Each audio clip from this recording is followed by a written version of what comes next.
to Around Comics.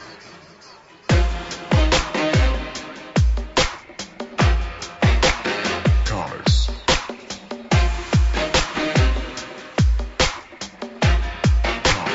Comics.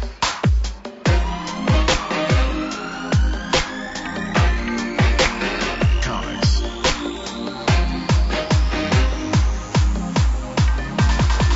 You're listening to Around Comics.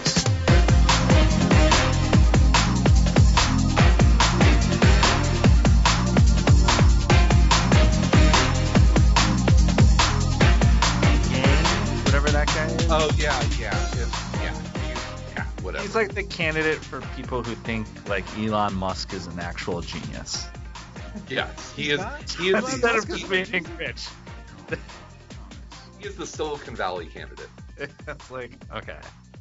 Yes, fine. Yes. What is a genius anymore, Tom? I don't know. I'm not sure. Yeah. All right, so I'm gonna do what I do. I'm gonna focus this shit because we gotta get in. We gotta dig in. Are we gonna do 2 episodes tonight? Are we gonna do 1 episode? We're gonna Whatever do you 2. guys want to do. All right. So if we're gonna do 2, we got to make it 2 tight hours. We're gonna make it 2 tight hours because then I gotta watch an hour and a half of Game of Thrones and get up and be functional tomorrow. Did either of you see Avengers?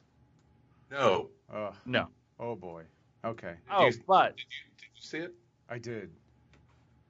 I did see it. Okay, well, let's not burn this up. Let's jump in. Give me a I'm countdown. recording. All right. Okay. In 3, 2, and 1. From Chicago, this is Around Comics, the comic culture podcast, where each month, we talk about everything in and around the world of comics. I'm your host, Christopher Niesman, and I'm joined, as always, by my partner in crime, Mr. Brian Salazar. Hey, what's going on there, true believers? Believers pulling out the stand. Yeah.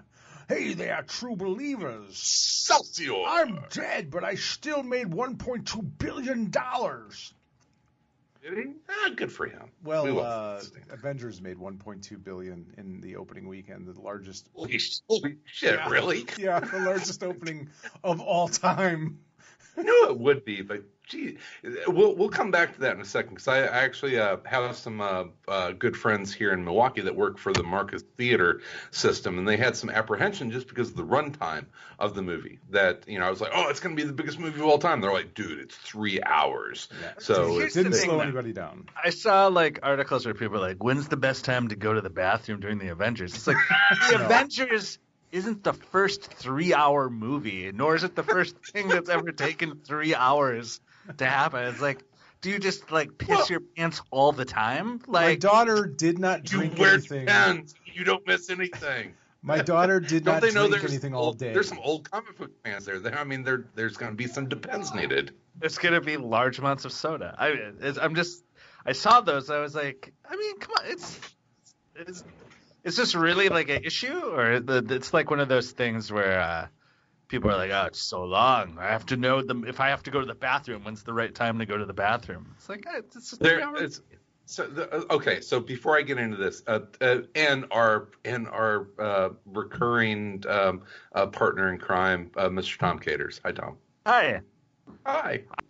When's the right time for me to go to the bathroom during this podcast? Now, right now. I don't want to miss anything. There are apps out there that you can log into during the movie, and they will alert you as to the best time where like nothing of consequence happens, where you have like 3 minutes to get up and go to the bathroom. That's just stupid. Why didn't they?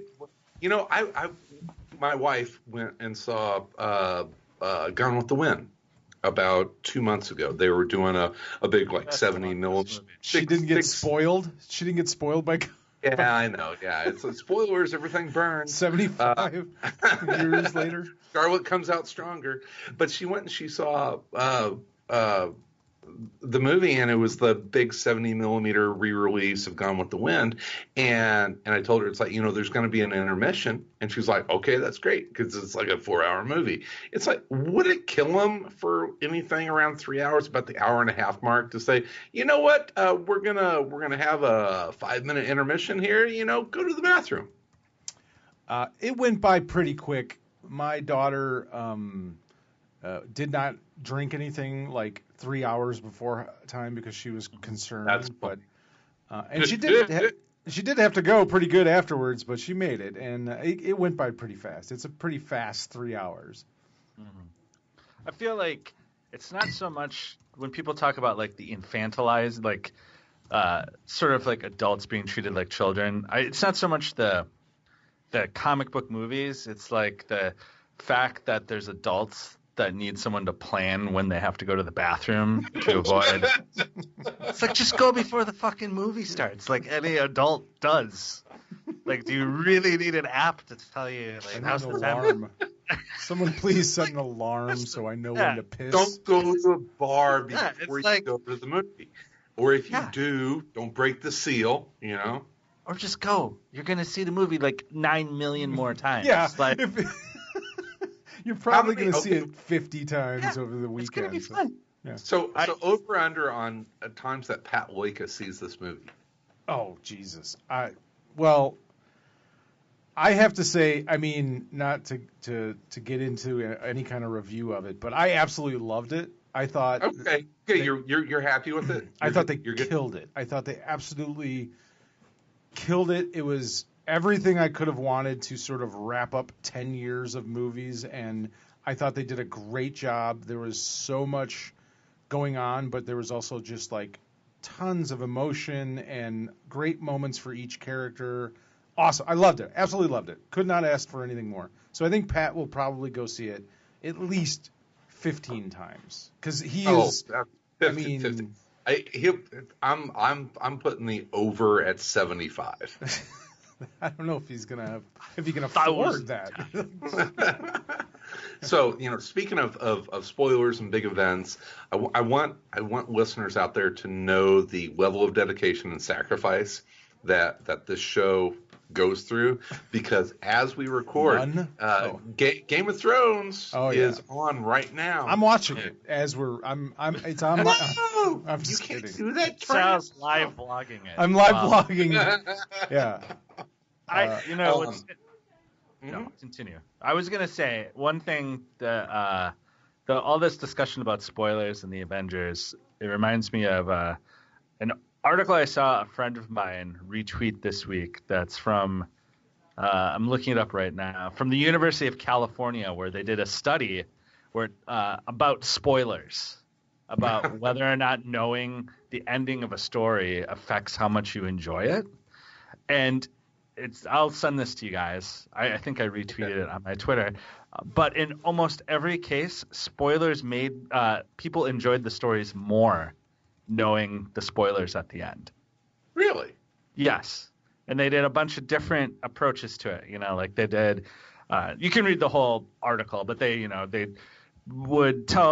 let people read a short story or like almost like a Twilight Zone-esque story where like the ending was spoiled, or they told famous stories where the ending was spoiled, or they like did all these different ways of like, how does knowing the end of a story affect like your actual enjoyment of the story?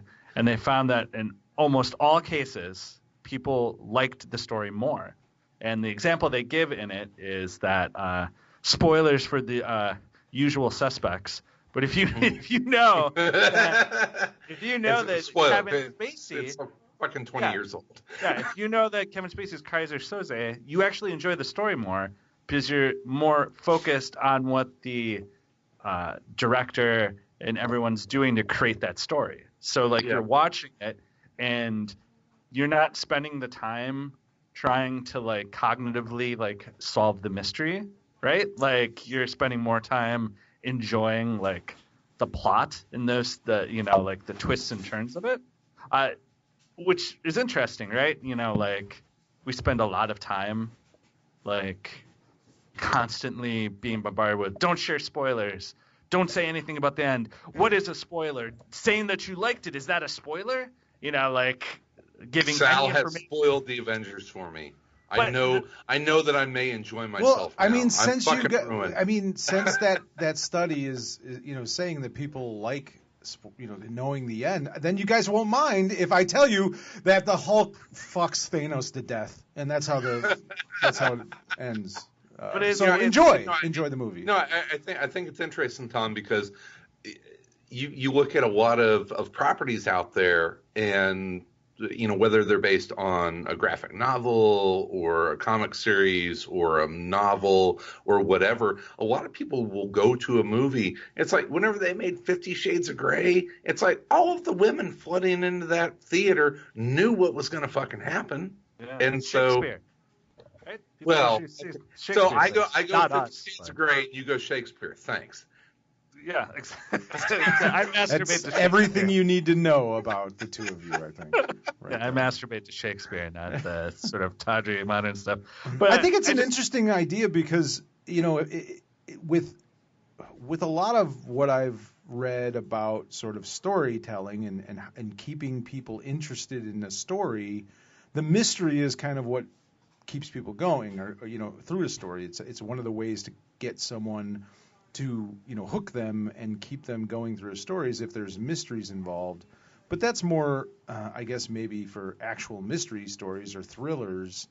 Yeah. Than just any movie that happens to have some sort of thing. I don't understand. Yeah. I've had things, quote unquote, spoiled for me in the past. I don't know, not anything really big, but I don't think it's ever really made an impact on my pleasure of the movie. Either way.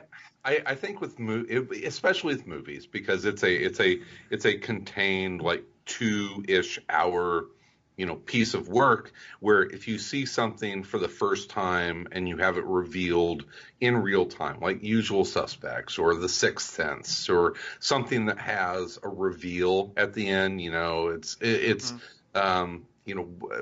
pick a dozen of them that are like that. I think experiencing that reveal is really satisfying. And then that's what makes the rewatch even more satisfying is, how can we figure out along the way, that Bruce Willis is dead? Spoilers. And so there are all sorts of clues and that kind of stuff. So, I can see that people's aversion to spoilers is like, I want to enjoy something at a how surprise. It's supposed to be enjoyed. I mean, how it's supposed this to is be how and there's definitely. But here's my frustration is when I go on to Facebook or Twitter or Instagram or whatever, and it's like, don't spoil Avengers. And my response is, get the fuck off social media for the next 4 days. Yeah, I don't ever really find it that hard to stay away. I mean, I don't go looking for the stuff, and I just kind of don't pay attention to people talking about it. And even if I see something, I think half the time I think it's bullshit. Like, I actually was spoiled the day before Avengers. I happened to see it wasn't even a thread about the Avengers or about comic books or anything. It was about something else, and someone posted in there just to be a dick. Because it was like a popular thread. I can't even remember what it was, but it was like, it might have been like MMA or something. I don't know. But there are a lot of people responding, and someone posted an Avengers spoiler, and it was an actual spoiler. But when I read it, I'm just like, that's just really asshole-ish, right? Like, it's not even, it has nothing to do with the Avengers. It's just like a popular Twitter thread that people are commenting on, and here's an Avenger. But I read it, and I'm like, I didn't even think about it. It just was like, oh, okay. But it didn't, like, when the actual thing happened, it didn't, like, I still wasn't expecting it. I didn't, what I mean? But there are things, I think, there are moments in the film, in Avengers Endgame that I think you will enjoy because you don't expect them. We do like to see things we don't expect. Things happen. Things happen. There are things that happen. Things, Well, in Rocky Orange thing. Oh, wait, I said too much. What's interesting is, though, I think, like, the idea of spoilers in and of itself, I feel is like an extremely modern thing. Like, if you watch old movie trailers, you'll be like, holy shit, they showed everything in the movie. Yeah. Like, there's like no, like, that filter or that idea that, like, the end all be all of your going to the movie is like that the experience can be spoiled by knowing, like, a specific piece of info. Right. Feels like something that's become very, like, but I think it's part a of very that modern.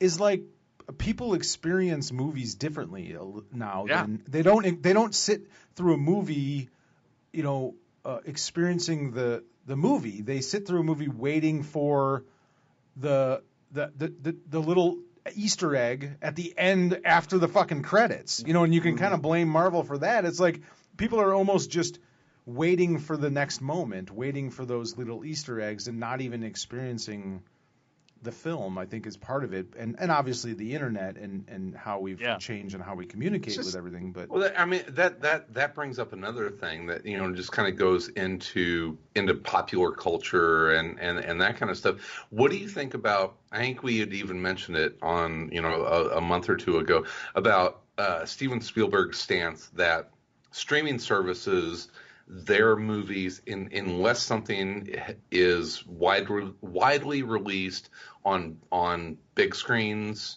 that it shouldn't be nominated or available for a nomination. Well, here's the thing. Academy Awards. Here's the thing about that. We talked about that on the last episode or whenever. And the funny thing is, that whole story's bullshit.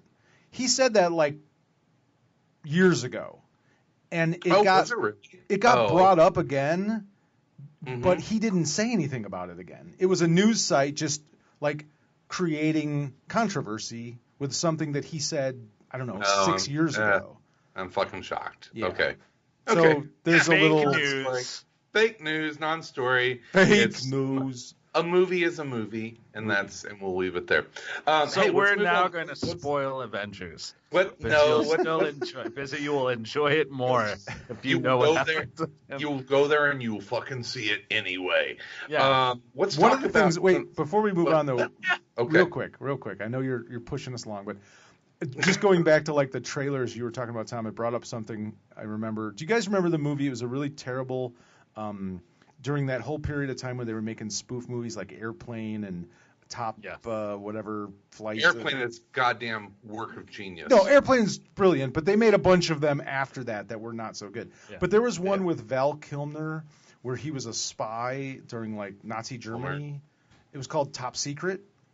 Yeah. Oh, I love Top Secret. The greatest, maybe the greatest trailer ever, but every good part of that movie is in the fucking trailer. Everything. Like, there is not anything funny in the movie that is not in the trailer for that film. Trailer. Yeah. That was just something it sparked my memory on that. So this is, and I'm not a Nazi about this stuff, but I don't watch movie trailers. I have not seen anything about Endgame, like zero. No trailer, I don't even know who's in it. The Avengers. And I'm going in fresh. I don't watch trailers. And because of that reason, I want to What if you go to another movie? What if you go to a movie? Do you just like close your walk eyes? Out? No. I'm not watching. I'm not watching. I don't. All right, everybody, you can watch your little trailers. I don't go to that many. I don't go to that many movies. Here's the thing, Tom. When I go to a movie, I don't watch the movie. That's how much I don't want to be spoiled by movies. I want to go in fresh, even after. I saw Captain Marvel, and it was fine. We went over that. But no, I don't watch. I don't watch trailers. I want to go in fresh. So I guess I'm anti-spoiler. I don't. That's fine, right? Okay, that's good. Science has shown you might enjoy it more if you let yourself get spoiled. Apparently, you need to send me the study, and I'll be like, well, maybe I'll watch the trailers. Maybe you should watch the trailers. My enjoyment level will go up exponentially. Yeah. You've been denying yourself. I think the study was done by some asshole who likes to post spoilers in Twitter feeds. Probably. Yeah. Don't worry, you're gonna like it more. I'm doing you a favor. Yeah. Haters. Yeah. Yeah. Have you been reading any comic books? Oh God. Oh yeah. Shit. Yeah. Is that what we're supposed to be doing? Yeah. Oh no! I didn't realize. I didn't think we were gonna cover that. No, I've been reading. I was recently reading the Hip Hop Family Tree.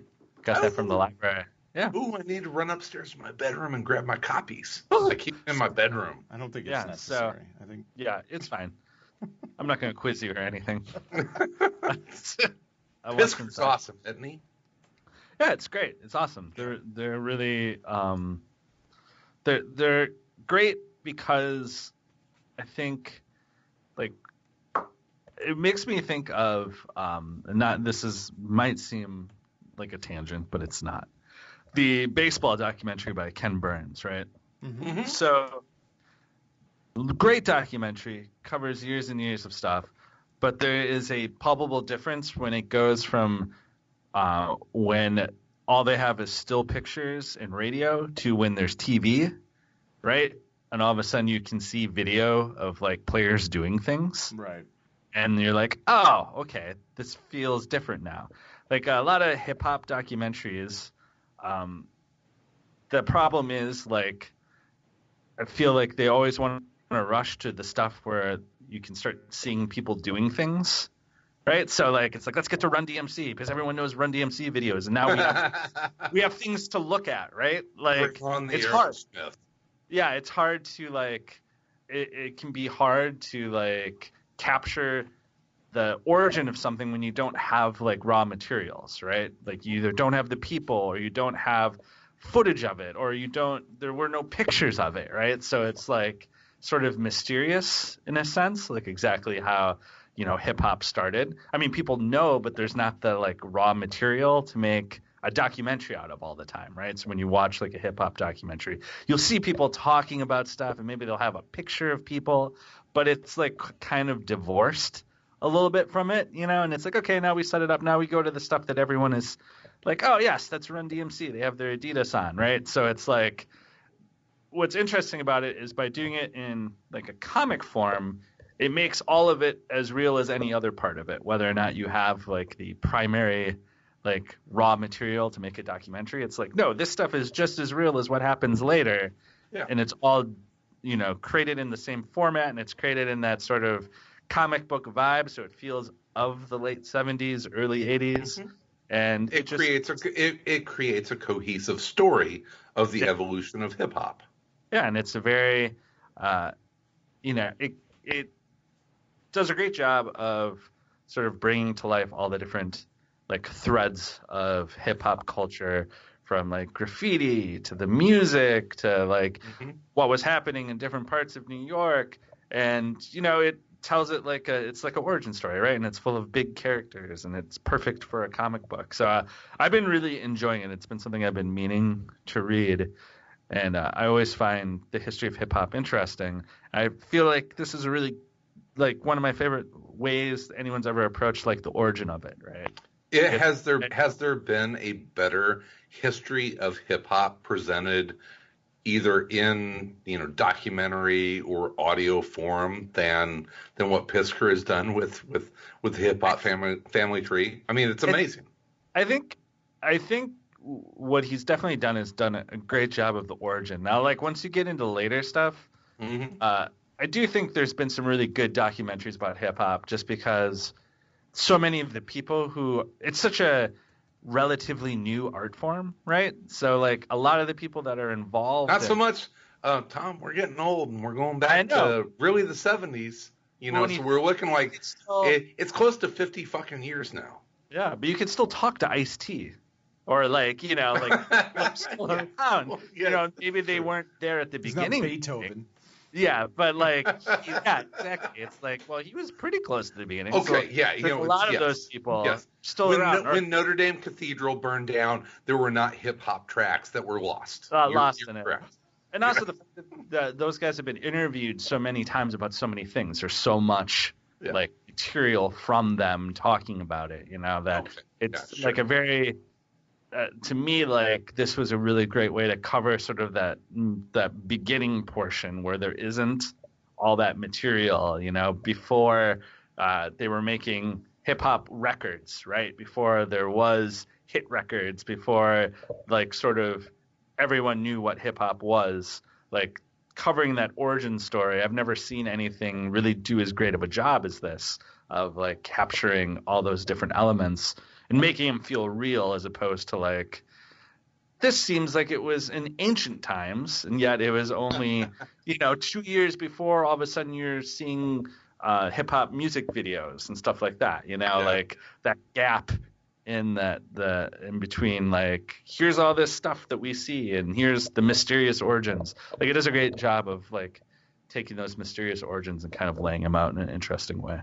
I feel the same way about punk, because it's honestly about the same timeline. Is that you look at the punk movement also in New York at that time, which is 1975, 76, and then it starts to erupt from there.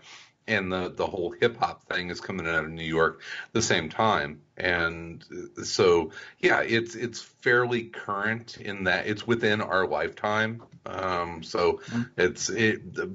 Pisker puts that spotlight on it and makes it feel, definitely documentary style, but puts a spotlight on it that makes it feel very current. And it looks beautiful. It's so fun. It's so fun to read that, both volumes of it, and flip back and say, oh yeah, I remember that track. Or more importantly, I don't remember that. I need to go and seek that out. If you listen to, if you're a Spotify member, there are actually some Hip Hop Family Tree playlists on there that are really, really cool. I look forward to listening to some of them.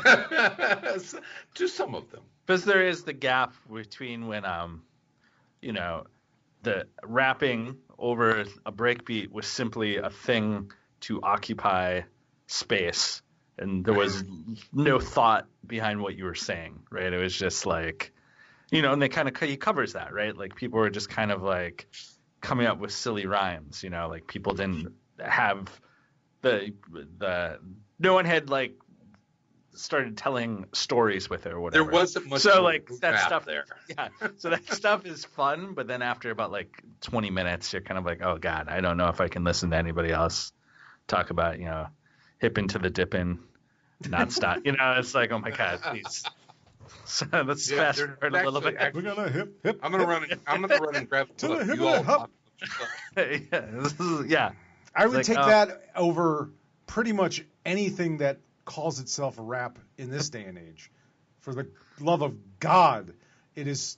I was never that big of a hip hop or rap fan. I listened to some, but growing up, I was more, rock, heavy metal, punk, and I would kill for anyone, to actually make fucking rap that wasn't just mumbly garbage fucking nonsense that is out there today. Because I know I sound like an old man, but I am an old man. Oh my God, you are an old man. I am an old man, and my daughter too loud. Listens. Yeah.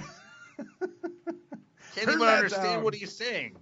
So okay, so is he talking about purple drink? I can't even tell. Back in my day, when a rapper would talk about codeine, I knew it. You could understand what he was saying. All right, so while you guys were yammering, I had to run out to the West Wing and grab another book. The West Wing. In our palatial Wisconsin estate. Tom, to go along with Hip Hop Family Tree Volume 1 and 2, to kind of capture the time and like the essence of New York in the late 1970s, there's an awesome book called Punk, The Best of Punk Magazine. And you can grab it on Amazon, whatever. And it's a collection of the punk fanzine that was coming out of New York in the late 70s, and it's all the players that you would figure. It's Blondie and Talking Heads and even Police and the Voidoids, and it's awesome. It's a fantastic collection of that fanzine. Iggy Pop is all over it. It's awesome.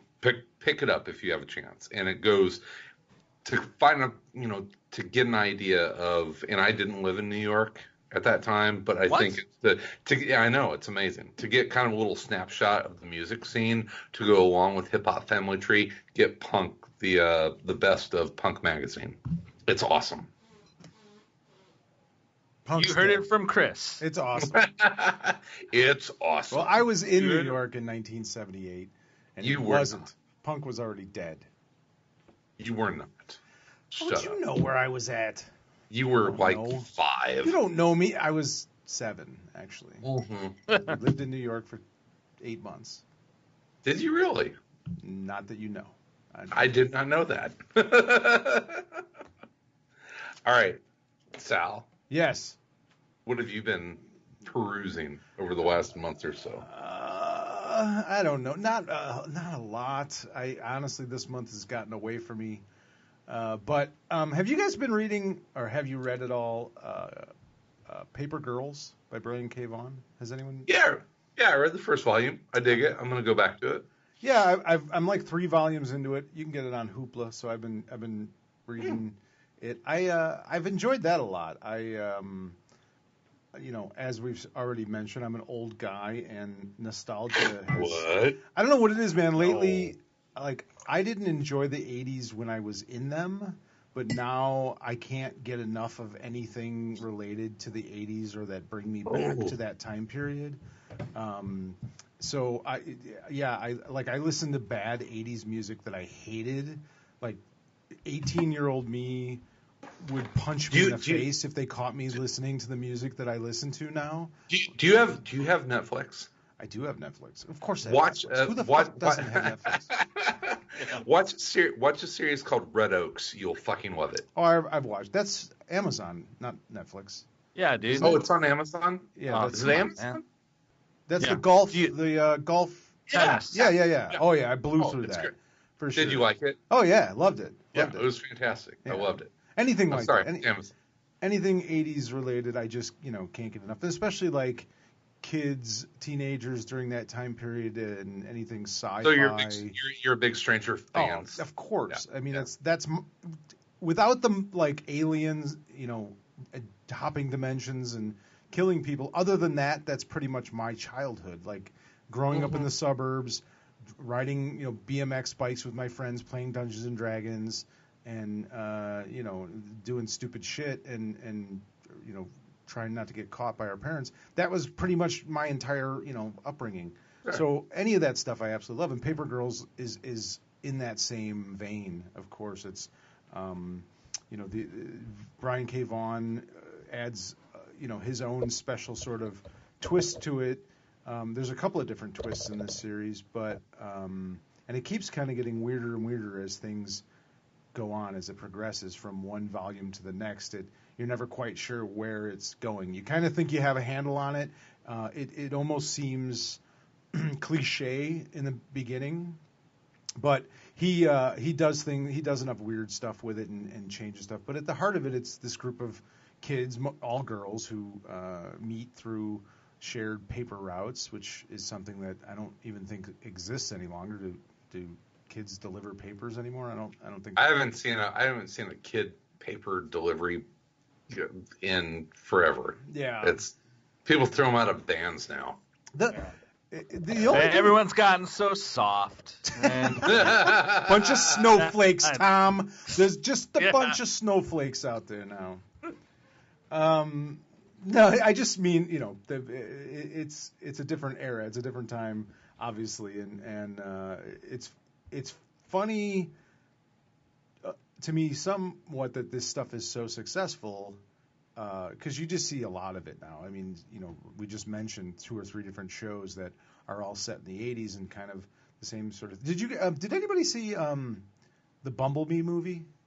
The Transformers? I have not yet, but I saw some clips of it, and it looks awesome. It Spoilers. It is really good. It's really good. It's really fun, and it is an homage, a love story to the 80s, to like.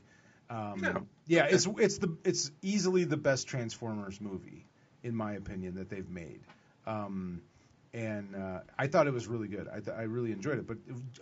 But again, it's like it's set in the 80s. It's an 80s movie all over again.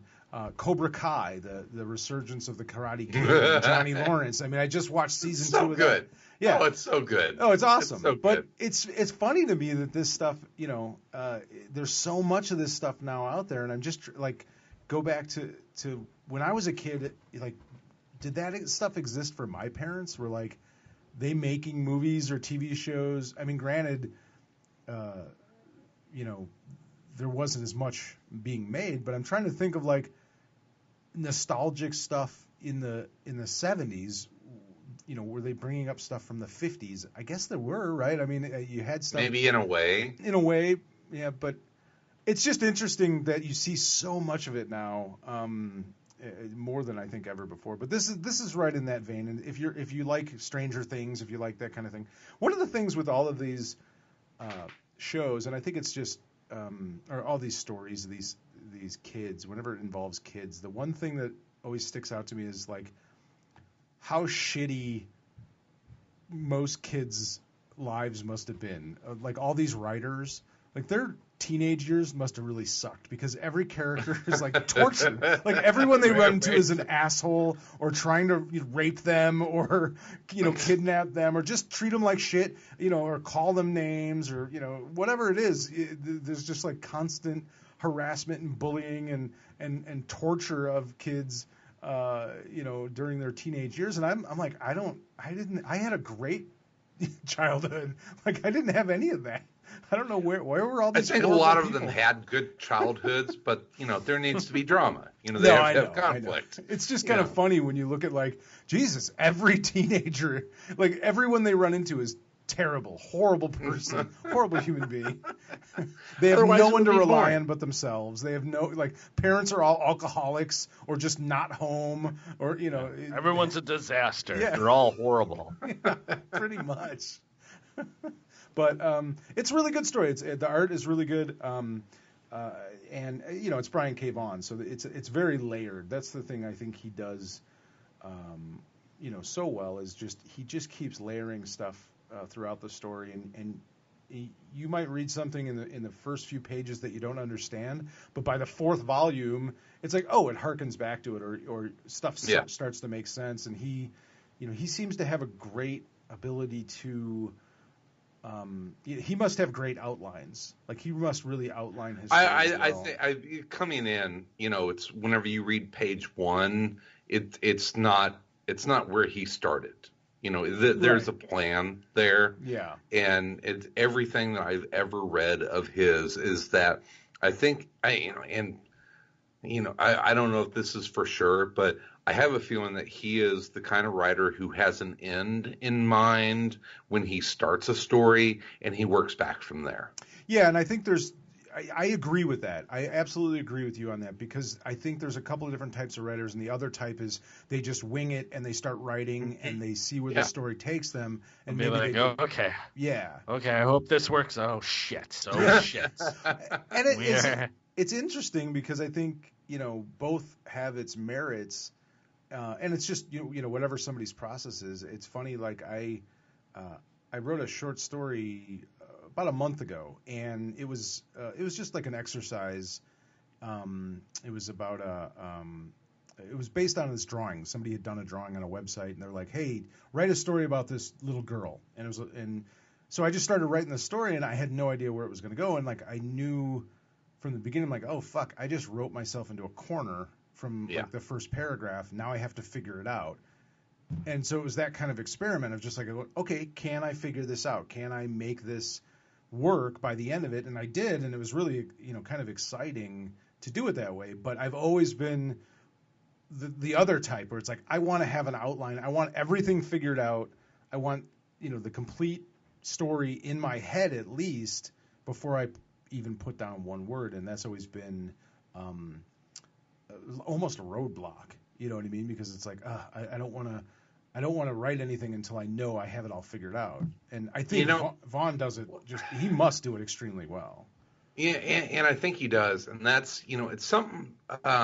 I don't live in Chicago anymore, and we used to run across Brian Azzarello every great once in a while. Mm-hmm. And he wrote a comic with Eduardo Rizzo called Loveless, which I really enjoyed the beginning of Loveless. And I don't even remember where that series left off, but he described that series as having a poison pill that prevented them from finishing that series.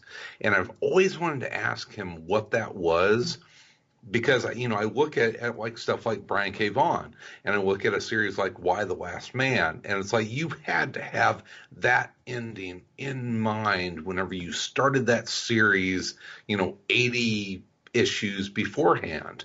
And where a series like Loveless, where Azzarello, we know Azzarello is a really bright, talented writer, that for him to say we put a poison pill in there by accident and it ruined the story is basically kind of what he said. Well, and so I've always I think we asked him about that. I think we at one time, I don't know if we did it ever on mic. Just at a bar one night, I think we might have asked him about it, and he said with 100 Bullets that he had an idea. He had an idea of the ending. He knew how that was going to end before he put, pencil to paper. Well, I don't know if he had a complete ending, but he had an idea how it was going to end. Yeah, where it was going to go. Right. Yeah. Which is still, in my opinion, maybe the best comic of the 2000s. It's a good one for sure. It's a good one. I just think it's an interesting. It's scary. I think it's really scary to sit there and just sit there. Oh, I'm going to write and not know where this is going and figure it out. I know, like I've been reading a lot of Neil Gaiman stuff, and I bought a book. Really? Yeah. Really? More is that is hilarious to me. Why? Because I don't think of you as a Gaiman guy. Well, it's more his novels than his comic book. I read Sandman to some degree, but to some degree, as in quote unquote, I read it until I got bored and then I left. Yeah. Well, yeah, that's true. And I still I've gone back and tried to read it multiple times. I've gotten further now than I ever have in the past, but I really like American Gods. I really like the Graveyard Book, Coraline, and I'm trying to read Good Omens because the show's coming out soon. But he wrote that with Terry Pratchett, and I'm having a hard time with that one. I'm not getting through that. But I really love American Gods. I that's probably my favorite book of his. But I've also read a bunch of like essays, and it all kind of started with I signed up for that video. It's a video series called Masterclass. I don't know. Oh yeah, sure. Different writers. With who? With Gaiman on a Masterclass. Well, he did a Masterclass, and it's phenomenal. It's absolutely brilliant, and it's probably the best, the most inspiring talks about writing that I've ever listened to. That's awesome. Yeah, it's terrific, and so. I know he writes a lot that he'll outline stuff, but he kind of at this point he sort of has an idea for something, and then he'll figure it out along the way. But he likes to have an outline as well, just it doesn't have to be super tight, and he kind of he likes when things go askew a little bit, so and forces him to figure shit out and come up with stuff and make stuff and create. That's his job, right? So I've become I don't know if I've become a big Neil Gaiman fan. In fact, I tattooed a saying of his on my arm when I was in Austin, and that's how people do. As people do, absolutely. Yeah. It says, "Please, Brian, don't get a tattoo of this." Yeah. Too late. Too late. Sorry, Neil. Yeah. But Tom still has my favorite tattoo of all time. You think I still do? I do. Yeah. Did it rub off? No, it's still there. It's still there. No. fucking Keith Richards. Yeah, I No. keep forgetting about it. It's Keith fucking Richards. Oh, it's Keith Richards. Yeah. Keith My fucking son's old enough now to ask, like, What does that say? yeah, whatever. It is the best You're tattoo. gonna learn curse words somewhere, right? It is.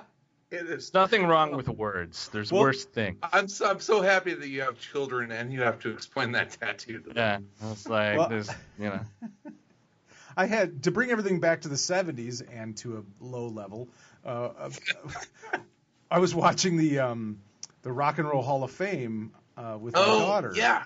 And, Oh my God, Def Leppard was fucking awesome. Yeah, Def Leppard. But it was she wanted to watch it only because Harry Styles, who was like, he was out Okay. with what's her name? So stop. What? I'm a huge Harry Styles fan? I'm a huge Tom Petty fan. Oh. Tom Petty is my guy. Sure. Tom Petty is He's dead yet. like he's really important to me. Okay.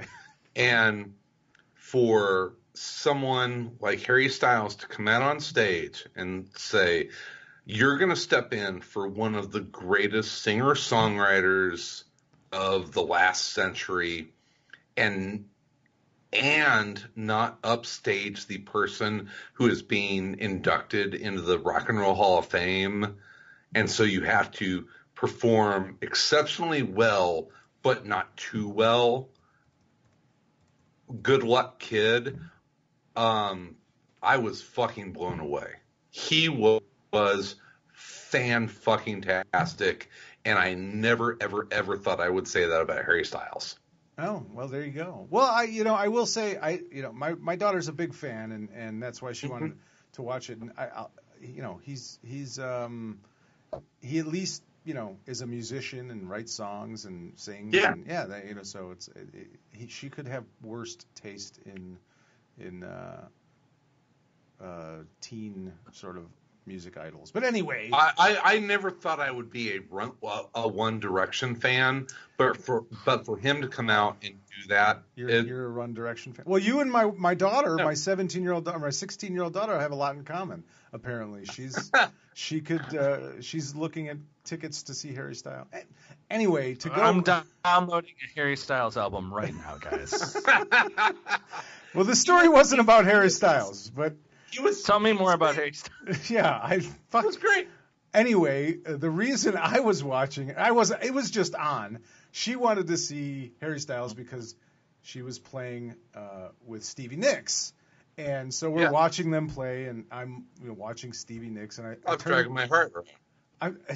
And I turned to my daughter and go, "Hey, you want to hear a funny story about Stevie Nicks?" And she's like, God. "Sure." And I went on to explain that how Stevie Nicks had done so much cocaine in the 70s. At some point, she couldn't snort it any longer, so she had to have people blow it up her ass with a straw. That's my daughter. Nice just sound. didn't. Yeah. Quality time. So I don't Listen, honey, it's just something that's gonna happen. All right, when you. That's a true story. I did. Well, I don't. That's a rumor. No, actually, I think Stevie Nicks did. That's a true story, or maybe a rumor. It is 100% a true story. It's a true story that I told my daughter the rumor that Stevie Nicks would snort cocaine up her ass. That's, I told you I was going to bring it down to a base level. Thank you, Sal. And on that note, I think that we should probably wrap up this episode. That's it? That's all we got? You didn't even talk about any comics. We'll save it for next week. Oh, next week? Oh, spoilers. We're going to do 2 episodes in a month. Oh, if people would have known that at the beginning, they would have enjoyed this podcast more. Much more. There's no Well, twist ending. We'll spoil the next one. Yeah, there you go. There won't be a 3rd episode this month. This spoiler alert. That's right. We're coming to you twice a month now. Twice. Is it going to be next week or 2 weeks? Are we being bi-monthly? Spoilers. The next episode is going to be recorded right after this one. Yeah. You're destroying the magic. I know. Podcast. If you don't like the energy Right now, you're not going to like the next episode because we're going to do it right away. So spoilers. The next episode is going to be about breaking the fourth wall, which we're doing right now. I didn't prepare for that whatsoever. Yeah. It's going to happen.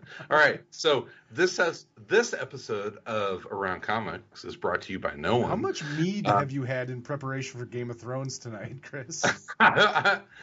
I need to calm down a little bit. We're going to take a little break in between the next episode. I'm on a glass of water. Yeah. So we're done? Well, we got to finish. Yeah. We need to finish the episode. Yeah, I think so. Yeah. Okay. So this episode of Around Comics has been brought to you by no one. We'll be back in, 2 weeks? Sure. Yeah. In the meantime. In between time. We'll be everywhere in. And Around Comics. All right. Very good.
Comics.